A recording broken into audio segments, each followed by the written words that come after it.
नमस्कार, आप देख रहे हैं 4 PM और मैं हूं आपके साथ निधि तिवारी। देश में लड्डू में मिले घी को लेकर उठे विवाद मामले में जो चुनावी मौसम में मुद्दों को भटकाने के लिए राजनीति खड़ी की गई, जिस लड्डू के घी से देश में नफरत की आग लगाने की कोशिश की गई, उसी लड्डू के विवाद पर सुप्रीम कोर्ट ने जो टिप्पणी की है उसने आंध्र प्रदेश सरकार के मुख्यमंत्री के इरादों की पोल खोलकर रख दी है। सुप्रीम कोर्ट ने मुख्यमंत्री चंद्रबाबू नायडू को जो खरी खोटी सुनाई है, उसके बाद ये साफ हो गया है कि देश में इस नफरत के घी से बड़ी आग लगाई गई। दरअसल लड्डू के विवाद से निकला लड्डू वैसा ही लड्डू निकला जैसा जीरो वाला लड्डू दिखता है। दरअसल चुनावी मुद्दों से भटकाने के लिए जो राजनीति खड़ी की गई, उस राजनीति के उस लड्डू को जीरो बना दिया।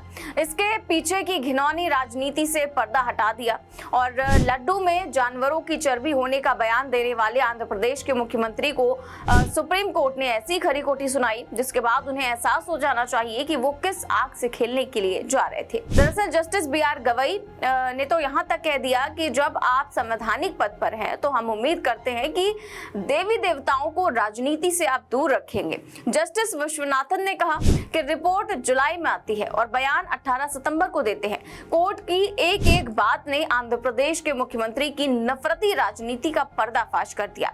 कोर्ट का एक एक बयान चंद्रबाबू नायडू के बयान की धज्जियां उड़ाने लगा। जस्टिस गवाई ने जब पूछा कि जब आपने जांच के आदेश दिए थे तब पब्लिक में बयान देने की क्या जरूरत थी? यह आस्था रखने वाले लाखों लोगों पर ये गहरा प्रहार था, आपको मीडिया में जाने की जरूरत नहीं थी। सुप्रीम कोर्ट ने कहा कि राजनीति और धर्म को मिलाने की अनुमति किसी को भी नहीं दी जा सकती। तो देश के प्रसिद्ध तिरुपति मंदिर के प्रसाद में जानवरों की चर्बी मिलाए जाने के सनसनीखेज दावे ने एक तरफ जहां लोगों की धार्मिक आस्था पर चोट किया, तो वहीं इसने पूर्ववर्ती YSR प्रमुख जगनमोहन रेड्डी सरकार पर भी सवाल खड़े कर दिए।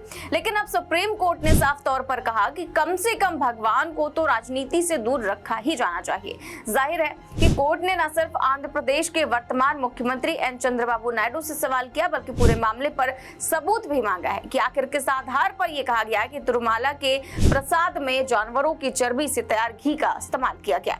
कोर्ट ने अहम टिप्पणी करते हुए भी कहा कि जब खुद ही आंध्र प्रदेश की सरकार आश्वस्त नहीं है और उन्होंने इसके जांच के आदेश दिए हैं, तो फिर इतनी जल्दी में सार्वजनिक तौर पर ऐसे बयान देने की आखिर क्या जरूरत थी?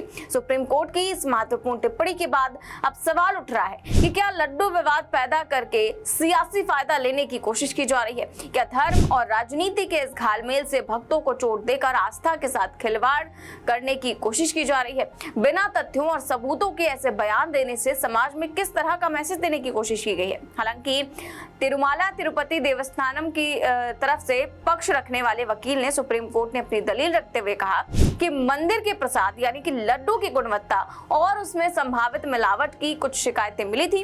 नेशनल डेवलपमेंट बोर्ड की लैब रिपोर्ट में मिलावट का पता चला है, लेकिन ये किस तरह की मिलावट है, इस बारे में अभी जांच की जा रही है। ऐसे में कोर्ट ने ये सवाल उठाया है कि रिपोर्ट से ये साफ नहीं है कि ये वही मिलावट वाला घी है। सुप्रीम कोर्ट की बेंच BR गवई और जस्टिस KV विश्वनाथन की पीठ की ओर से यह दावा किया गया कि आंध्र प्रदेश के CM चंद्रबाबू नायडू की तरफ से 18 सितंबर को इस मिलावटी घी और जानवरों की चर्बी के इस्तेमाल का दावा किया गया था। कोर्ट ने कहा कि इसके बाद इस बारे में 25 सितंबर को FIR दर्ज की गई और 26 सितंबर को जांच के लिए स्पेशल इन्वेस्टिगेशन टीम बनाई गई।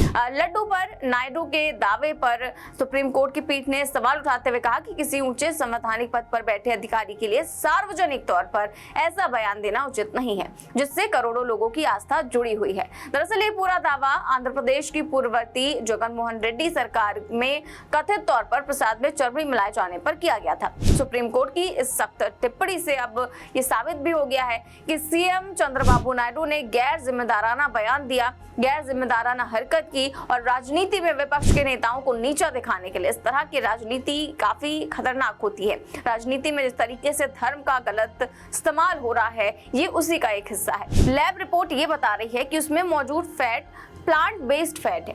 इसी बात को लेकर कोर्ट ने पूछा कि जब रिपोर्ट आई ही नहीं उसके पहले आप कोर्ट कैसे चले गए, पब्लिक में इस दावे को लेकर कैसे चले गए। ये भी जाहिर सी बात है कि पूर्व मुख्यमंत्री जगन मोहन रेड्डी ईसाई समुदाय से है। जगन मोहन रेड्डी की राजनीतिक पकड़ को कमजोर करने की कोशिश के तहत भी ध्रुवीकरण के लिए इस तरह के आरोप लगाए जा सकते हैं। अगर देखें तो पिछले 2-3 दशक से लगातार धर्म पर आधारित राजनीति हो ही रही है।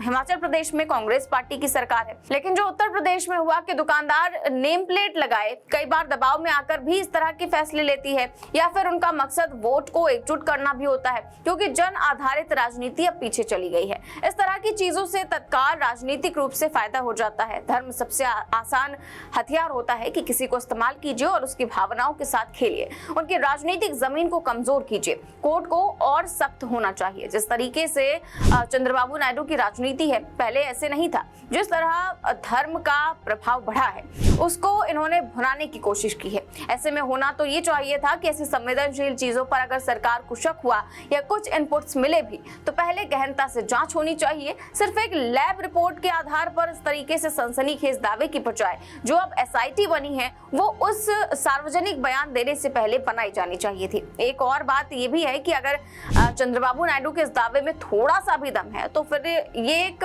गंभीर मसला तो जरूर है, क्योंकि किसी की भी आस्था के साथ खिलवाड़ करने का किसी को हक नहीं है। हर धर्म और उसकी आस्था का सम्मान, उसके विश्वास का सम्मान किया जाना चाहिए। ऐसे प्रयास किए जाने चाहिए ताकि समाज में अगर कोई ऐसा करने की हिमाकत भी करता है तो फिर उसको कड़ी से कड़ी सजा देने का भी प्रावधान होना चाहिए।